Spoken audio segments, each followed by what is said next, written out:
Secunderabad cantonment BRS MLA Lasya Nanditha ఆకస్మిక మరణం చాలా బాధాకరమని సనత్ నగర్ ఎమ్మెల్యే తలసాని శ్రీనివాస్ యాదవ్ అన్నారు.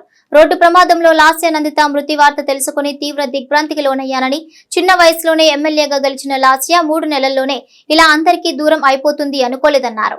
ఎంతో రాజకీయ భవిష్యత్తున్న లాస్య మరణ వార్త నన్ను ఎంతో కలిచివేసిందన్నారు. తండ్రి సాయన్న మరణం నుండి కోలుకోకముందే ఈ విధంగా జరగటం చాలా బాధాకరమని చింతించారు. ఉదయమే 5:30-6 గంటల ప్రాంతంలో ఒక విషాదకరమైనటువంటి వార్త వినడం చాలా బాధ అనిపించింది.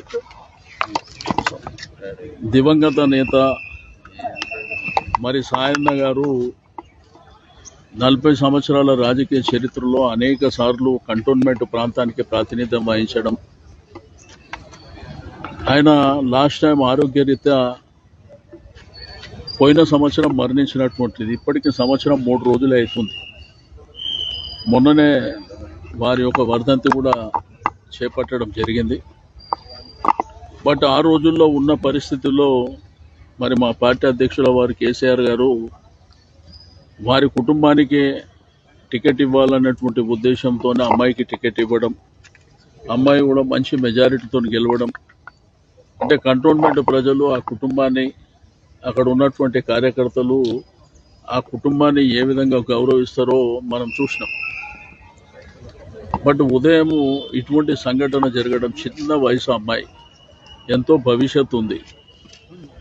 భవిష్యత్తులో మరి ప్రజలకు కానివ్వండి విశేషమైనటువంటి సేవలు అందించేటువంటి అవకాశం.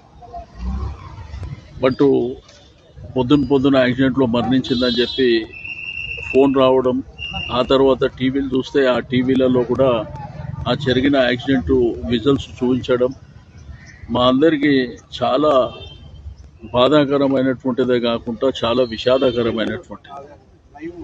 ఇటువంటి సంఘటన జరుగుతుందని చెప్పి మనం ఎవరం కూడా ఊహించినటువంటిది కాదు. బట్ విధిని మనం ఏం చేయలేం కాబట్టి మరి జరిగిన సంఘటన పట్ల మరి ఆ కుటుంబానికి మనము ధైర్యాన్ని ఇవ్వవలసినటువంటి అవసరం ఉన్నది. ఆ భగవంతుడు ఆ కుటుంబానికి అన్ని విధాలుగా ధైర్యాన్ని ప్రసాదించాలని కోరుకుంటూ మరి కొద్ది క్షణాల్లో డెడ్ బాడీ ఇక్కడికి రావడం జరుగుతుంది. పోస్ట్మార్టం నిమిత్తం వారి యొక్క స్వగృహమైనటువంటి అశోక్ నగర్ దోమలగూడ ప్రాంతానికి తీసుకువెళ్ళడం జరుగుతుంది.